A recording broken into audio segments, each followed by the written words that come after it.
Hello, everybody. Welcome back to another episode of the Better Events Podcast.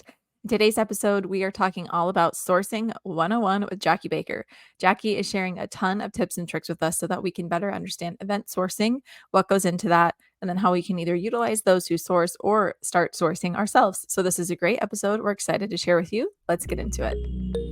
Welcome to the Better Events Podcast. Join two event strategists, Logan Clements and Mary Davidson, who believe we can all create, host, and attend better events. In this podcast, you will learn about event strategy and actions that you can use today as an event host, planner, or manager.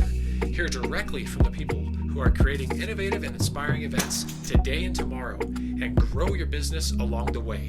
Now, let's get started, and thanks for listening to the Better Events Podcast. Hi, friends. Welcome back to another episode of the Better Events Podcast. I'm one of your co-hosts, Logan Clements, and I'm joined by fellow co-host Mary Davidson. And we are so excited about our guest for today's episode. Jackie Baker is about to join us to talk all about event sourcing. And so we save as much time for this interview as possible. I'm going to toss it over to Mary to introduce Jackie. Yes. Hey, everybody. All right. I'm so excited to introduce Jackie. Jackie Baker is the founder and chief experience officer of Spark Events. She brings over 25 years of corporate marketing, strategy, and event planning experience with positions at both large corporations such as Starbucks and Washington Mutual, in addition to startups such as QPass and Cosmo. She provides the leadership and overall big picture thinking for the team, in addition to event execution.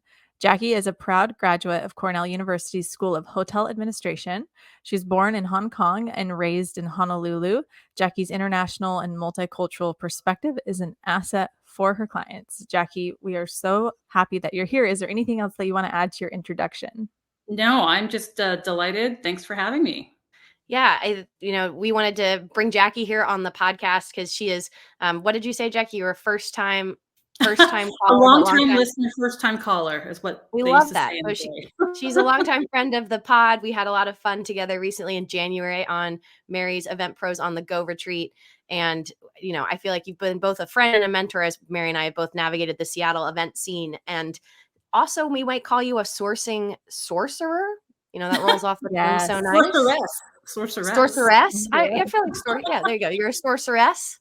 Yeah. This is a topic that I think both Mary and I, we both do a little bit of event sourcing in our events that we work, but it's definitely not a focus. And I know I recently was at an event that had a lot of panels about sourcing, and I was like, oh, wow, it's a whole world that I feel like I've dipped a toe into. So I'm excited to hear and learn from you today. And I know our listeners are as well.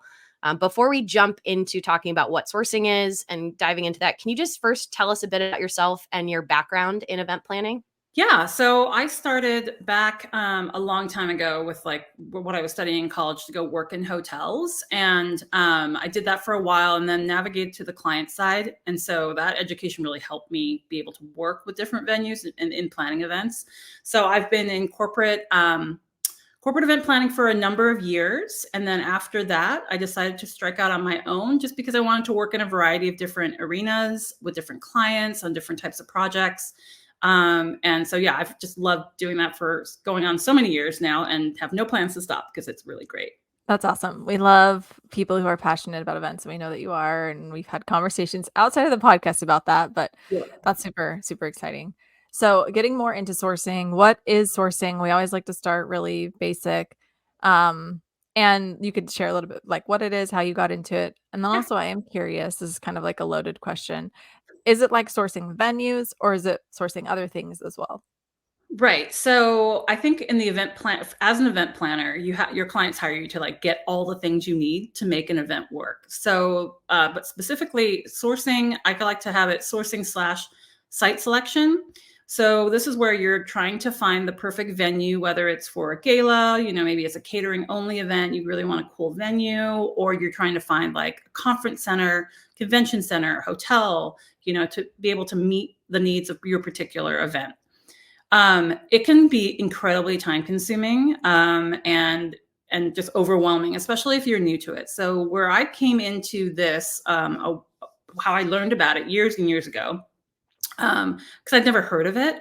I just figured I'd just email a hotel back in the day, call a hotel sales department and just try to see hey, I need this, I need that. And I didn't even know that I was wasn't asking the right questions, or they'd ask me a lot of questions and I didn't have answers to them. So early on in my career, I met someone who worked for a third party, and that's what they're usually known as, is a third party. They're a site selection corporation, and said, "Hey, I can help you. We have tools to help look into a variety of venues, mainly hotels and conference centers, sort of the larger events. We'll do this for you at no charge." And the way that works is that their company gets a commission from the venue, and this is standard operating procedure for all hotels and venues, to get them a commission for bringing them the business. So that's when I first learned about it. It was saving me so much time, and having someone who had the expertise and knew the right questions to ask, knew the types of concessions and discounts that could be added to the contract that best helped my company, was really, really helpful. As I've moved on, I've learned that there are definitely some big players in the space, and they do a ton of business around the world. And then there's also smaller event planning companies, and I can get into this a little bit later, who do it on a more like regional level or local level, but are still being able to offer that service and get paid for it too. So it's really great. Yeah, I think that answers it. And so mainly, I guess, to Mary, we had that second question in there. It is majority of when we talk, you think in the industry, when we say sourcing, a lot of people mean venues or sites. Mm-hmm. But there's also then sourcing that maybe is more on the planner level for all other vendors outside of your venue. Right. Absolutely. So the number one thing is really getting the place, right? So that is that can be the hardest part. I'm currently working on one right now, and for a client and mutual friend of ours. And it's like, okay, well, we can be in these 4 cities anytime during this month. And it's like, okay, well, let's go and see what we can find, right? Once you get that nailed down, absolutely having the right team around the production and planning and execution of that event is incredibly important. What I like to do is have a key group of folks that I have worked with and I trust. Most of them or all of them will travel to other destinations. So you kind of have your A team, whether it's like audiovisual, event production, planning, and then people who specialize in different areas. Once you get on site, a lot of times, if for a bigger conference, we'll have the F&B expert, we'll have like the education/speaker expert, we'll have the person like you, Logan, who'd be calling the program, right, and working directly with the AV team and things like that. So everyone has their responsibilities. So having a group of people that you trust, I think, is number one. Number two, you always have to have another layer, because if that person's not available, then you want to be able to have another person that you can go to. And what I find is the most helpful is really getting those names from other people that you trust in the industry, whether you're a producer or a planner or your end user client, right? You want to know like that other people have worked with someone or trust them, that they have results. I think part of the hard part is if you go and try to like Google or find someone online, everyone starts looking the same, and it's hard to differentiate your business from someone else's business. So being able to offer that out is incredibly important. Recommendations are key. It's not that big an industry, actually. I mean, it's big, but it's kind of small at the same time. Yeah, definitely. No, we've seen so many times how that's helpful, and then that's a whole like where collaboration comes in too, which I know we're all passionate about, is the collaboration piece. So Yep. I love that you touched on that. With sourcing, like I'm assuming, I guess, so there are some key factors that event planners like can consider, like if they are like, I want to like try to source a venue or a site, but then also they could choose to work with someone like yourself who does source. So Yep. what are some key factors that they should consider, whether they're going to keep it and do it, or whether they're going to work with someone else who's going to do it for them? Right. And I think it's a personal opinion. Some people are very close to the process and they want to do it. Just know that it does take a lot of time, unless you go to the same place or you rotate between like 3 places every year. Then you can do it yourself. I like to go with a third party. And now that I've become a third party as well over the past few years, is because there's this element of the good cop, bad cop, right? Where you can go and ask for something and say, well, but my client really thinks this is important. And like, what can we add to the contract that would be a value add? And then kind of be the intermediary to negotiate some of that, versus just going direct and they say, well, this is all we can do. And then you kind of have no recourse, right? The other thing that's helpful by working with a third party is that you can leverage the number of other contracts that they bring to properties so that they know, like, okay, Spark Events is not only bringing us this potential business, but there'll be like 6 or 7 other or 10 or 20 other opportunities coming in the future. So you kind of leverage that buying power versus just an individual coming in maybe one time and they, oh, we'll do this conference here and then we may not repeat it. So they have a lot less negotiating power than coming in with a third party. That being said, you can absolutely do it on your own. It's a good learning experience. But when you partner with someone who's been doing it a long time, then you learn all the tips and tricks. And then if you just want to do it on your own, you can. I mean, the thing is, it doesn't cost you anything. So I don't know. That was my no-brainer. I'm like, it doesn't cost me anything. I'll save a ton of time and I will learn a bunch. And so to me, that was just a win-win. So how do you approach finding the perfect venue for a specific type of event, whether it's corporate or incentive or, an educational conference? Yeah, I think the main thing that we start off with is to understand the history of the event. A lot of them have been going on for a while. I mean, it's a different process because it's totally brand new. That is has its own critical path of questions to ask. But if it's been going on for a while, there's a whole laundry list of things you need to ask. Where has it been before?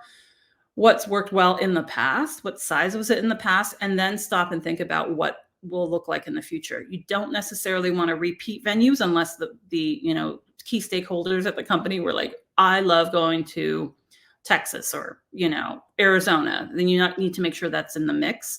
The next thing is really the size. I wouldn't even go to the budget as the first thing because a lot of times they're not really sure, or clients will ask for help in creating the budget and then go getting it approved. So it's like, how many people are coming? What's the experience you're looking for? What kind of spaces? Are they big socializers? Do they like dressing up for a gala? Are they really casual? Are they golfers? Do they like a lot of free time? And this is a way to just sort of bring them together every now and then. How much content are you trying to, put into the 1 or 2 day meeting? What's the objective? And then once you get all that dialed in, then you can start talking more of the logistics. How many meals are you hoping to provide? Like, are they big snackers? Do they drink a lot of coffees? I've had this come up too for years when I was corporate planner. If you don't have enough bacon, there will be a revolt. If there's no chocolate with the dessert, like, it's just the culture of that particular group of people. And so you just learn that these things need to happen. Once I gathered all of that information, then I go in on the budget. What did you spend last time? How did people feel about that? What do you think you're going to spend this year? What's already been approved? Is there any wiggle room based on that budget? Where would you like to spend most of the energy? Like, we want the nicest room possible, or we'd rather spend less on the room and make sure that we give them a really great meal, or we can give them a really great swag bag or a gift, that type of thing, and just kind of figure out and place an importance and a value to each of those different components so that when the time comes to either help them negotiate the contract or make some final decisions on like where we'd like to spend the money, that, you come in knowing it and knowing all the extra fees, right? So there's a food and beverage minimum. Great. But did you know that there's always a service charge that could be up to 30%?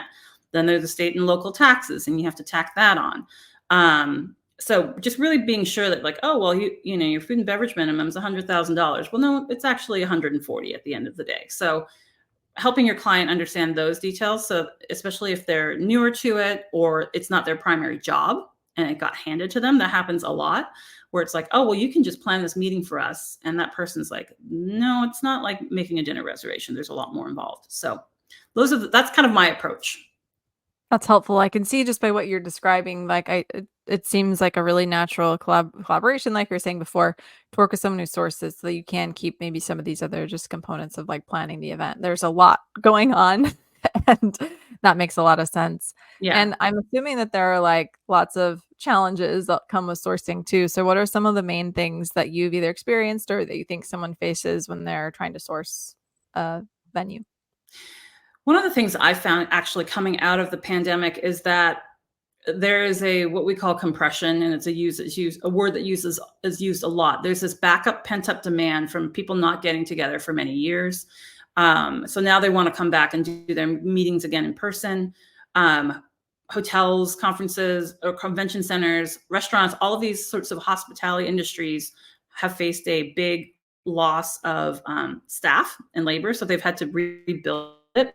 So even if, for example, I love this one hotel, it has 200 rooms. We can't give you 200 rooms because we don't have enough housekeepers, right? Oh, we have the meeting space, but we can't offer you a plated dinner because we're still trying to hire banquet staff. And I came into all of these questions. It's like, well, what do you mean?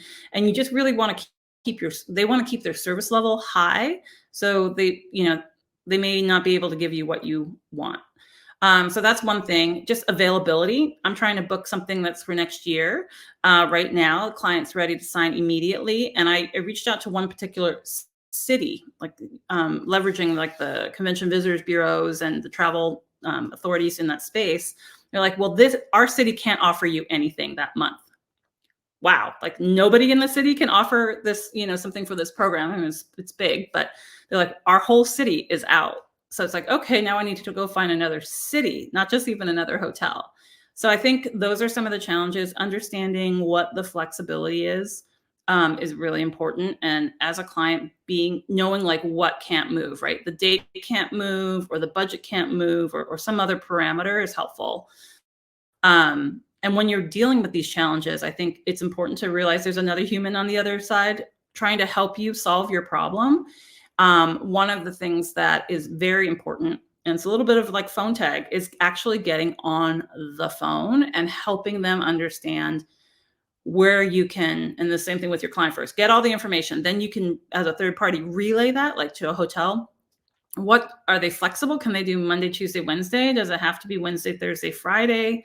Can they come in on a Sunday? Like, do they have to have a pool party and like commandeer that whole thing? Those types of things, just so they can understand what they can offer, because they can't just offer everything to everyone. I mean, I've hit that time and time again, and they want to work with you for the most part if they have space, but you just need to be able to really emphasize what those things are that are going to be important for them. And plan early. You're not always going to be able to get in last minute. Not anymore. If you're very, very specific in what you want, you've got to have a good lead time. Yeah, that's a symptom of COVID. I feel like we all proved we could do things faster, but I feel like sourcing and locking down venues is still, you need a good amount of time. I think kind of going in on that process now, maybe you've picked the city, but how important is it to location when you're choosing a venue? Like, what considerations do you have in terms of making sure you're picking the right location for your event? I think there are 1,000 different events or 1,000,000 different events. So like in consideration for, say you're doing like a multi-day conference, right? So there's some education, people are coming in, you're going to wine and dine them a little bit. Consideration is number one, how easy is it to get there, right? So there are some places, especially like secondary markets, what we call secondary markets, not like a big city like Seattle or San Francisco or Dallas, is like if you're going to a secondary market, there's a lot of value there. You can get a lot more for your money, but how hard is it to get there? Do you have to take a connecting flight? And that sometimes is a no-go. Could weather be an issue? You don't necessarily want to plan something that a lot of people fly to, like in Chicago in January, although this year it's a little bit different, because flights have been canceled or you get grounded because of weather, right? So just trying to be mindful of those types of constraints. I think perception is another one. If you go someplace really fancy and they're like, oh, we're spending all our company's money going to like this fancy place, that could be a problem. The flip side of it is like, oh, we work so hard and you can only send us here. That's a problem. I know, especially coming out of COVID, some major cities have had issues with perceptions of safety, especially in the West Coast major cities, or East Coast. I mean, I'm most familiar with the West Coast, but maybe, and I'm not going to name cities because everyone's changing and doing their best to get better. But it's like, oh, well, I don't know if we want to go there. I just saw on the news that it's not really safe, or we really want a walkable experience for our attendees. So maybe we might want to look someplace else other than that, location A. So those are some definite things to take into account as well. Those are the big ones. Yeah, those are great. Definitely.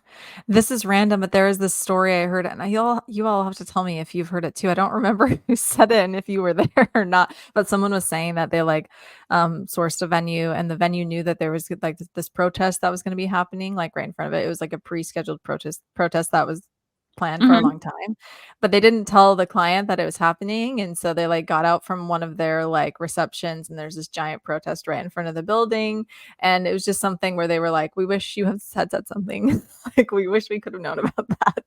Right. Like, that I stuff mean, happens. I mean, yeah. absolutely happens. The unexpected also happens. So I think the shame about that is it seems like the hotel should know. If they didn't know, then they didn't know. If they did know and they still just tried to, I need to close the sale, that's not cool. And then even then, once the sale was closed, you could still then say, I know you signed this contract. I just found out what implication this might have for your meeting. Maybe we figure out like that's a good time for offsite that day, or we put you on the other side of the building, or there are ways to kind of work around it, but just to like have that happen and spring it on them means that you'll guarantee they'll never come back.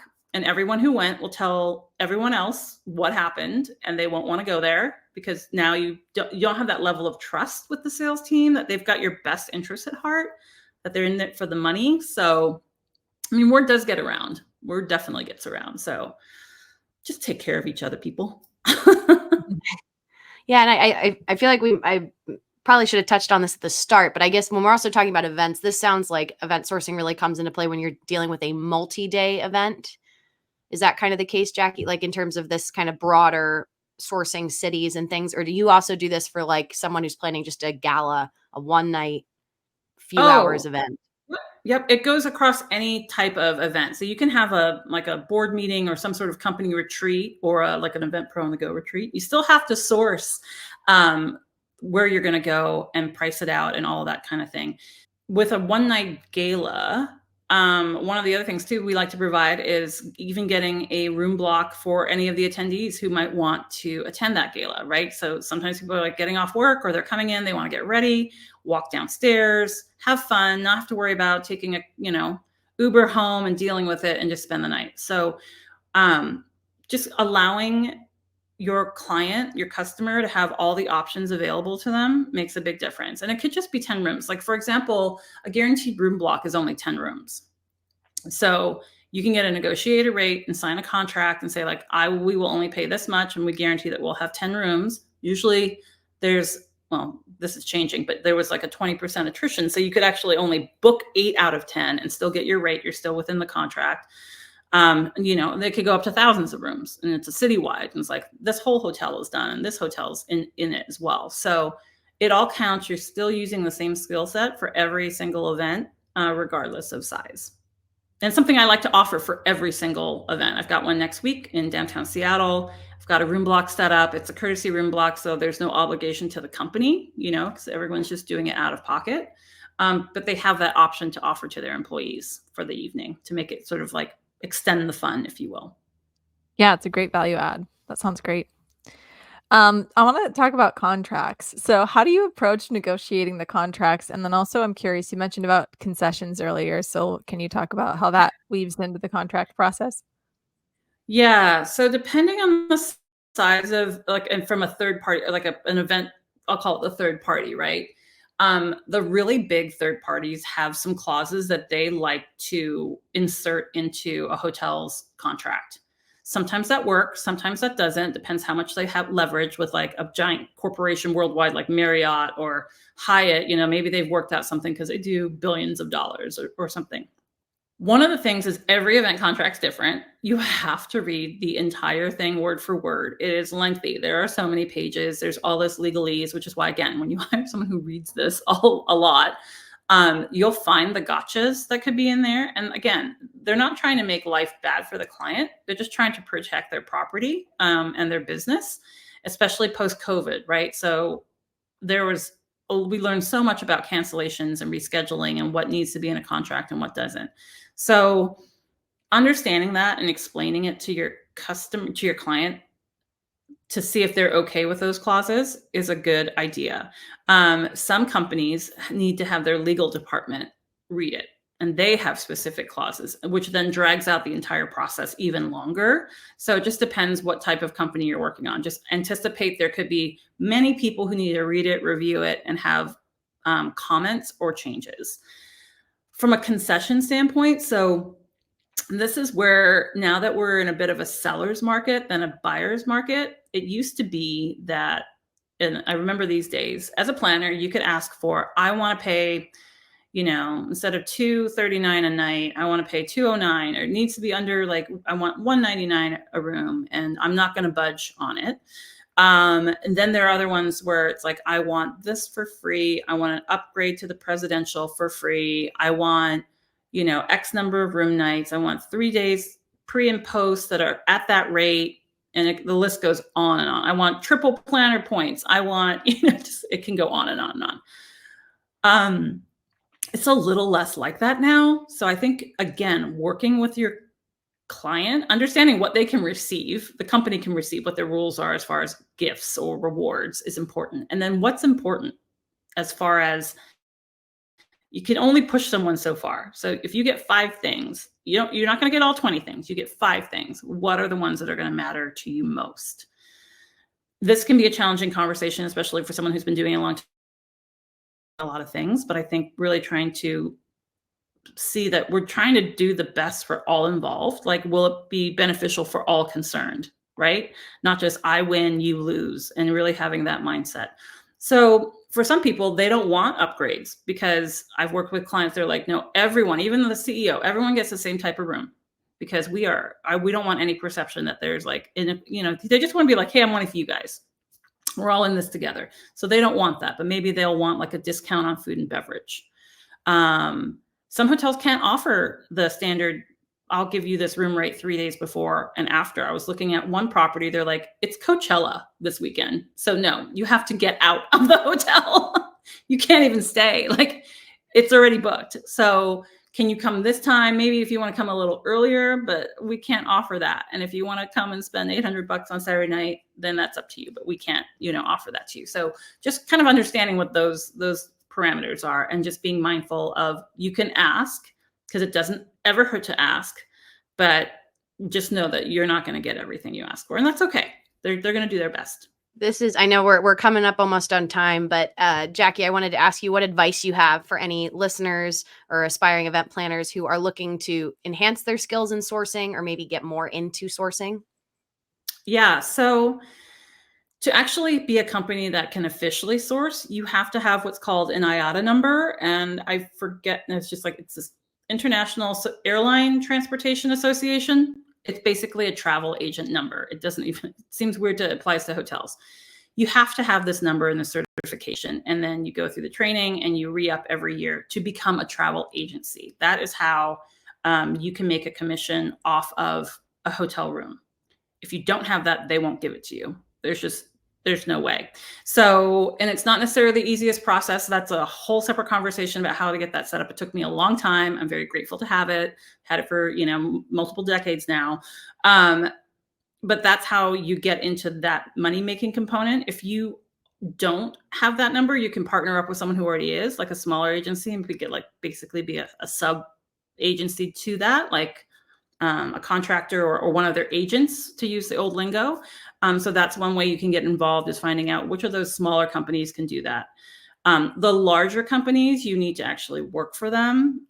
It's all commission based. That is what your salary is. So it can be high. It's high risk, but high reward. So if you really like, I love sourcing, I want to get into it, I want to go work for one of these companies, just know that you need to make sure you have some money in the bank to get started, because you book an event that's in 2025, 2026, you get paid when the event's done, right? So you could sell everything, but it's all next year. And you're like, okay, great. Well, I'll just need to wait. So those are some things to keep in mind. The other way is to work with a third party and have them be like, I want to learn what you do. I want to be a part of it. I want you to explain how you go about finding places, how you negotiate the contracts, like teach me. And that's what I asked when I was a lot younger and I was getting started, because I just wanted to understand like how that all worked. I found it really fascinating. So that's what I would say. Those are my 3 ways. Like, if you've been in it a while and kind of want to get into it, see if you can contract with a smaller agency that already has a number. If you're like, I'm all in, I just want to do this for my job, and many people do, and they love it, there's great rewards to do it, then you can go with one of the bigger agencies. Or if you're just starting out or want to learn more, then partner with one of those folks, one of the sourcing site selection professionals, and then just learn all you can about it and decide if this is something you want to do for a career. Just be more knowledgeable so you know the right questions to ask. Thank you so much, Jackie. This has been great. I think Logan and I have learned a lot from it, and we hope that the listeners have as well. We're sure that they have. So, if they want to follow up with you, where can listeners find you or follow you at? You can find us at sparkeventshq.com. We'll get that link in the description below, I think is the term you guys use. Also, we'll have all the info on my LinkedIn and the Instagram and the Facebook also as well. So I'll provide that to all of you, and you can just sort of see some of the work we've done. And if you have questions or interested, just go ahead and get in contact. Thank you so much. Yeah, so listeners, we'll put those in the show notes, so be sure to check those out. And that does bring us to almost the end of our episode. Jackie, thank you so much for being here again. We now Thank have you. our bonus tip that Logan has for today. Yeah. So for this week's bonus tip, I'm talking all about photo booths and why they always perform better when you have it's staffed by a person. So it's no matter if it's a person from the company where you ordered the photo booth or maybe an event volunteer, they're just really helpful. They promote your photo booth, make people feel comfortable, maybe even just remind them that you have it there. I have witnessed this, and as both a planner and an attendee to an event, that the forgotten about booths usually are the ones that are just set up and you set it and you forget it and your attendees forget it too. But if you have somebody who's helping draw people in, get them to take the pictures, break the ice, you're going to see a lot more kind of return on that investment for that photo booth at your event. So make sure you sign a person to staff your photo booth. I love it. Great bonus tip, Logan. Love a good photo booth. So thank you. And thanks everyone for listening to another episode of the Better Events Podcast today. You can find us on Instagram, Facebook, and LinkedIn at Better Events Pod. You can email us at bettereventspod@gmail.com. We love to hear from you. Also, you could visit our website at bettereventspod.com. And we invite you to connect with us directly on LinkedIn. We love hearing from you in that space as well. So thank you so much, everyone, again for listening. And we will be back with you again next Wednesday.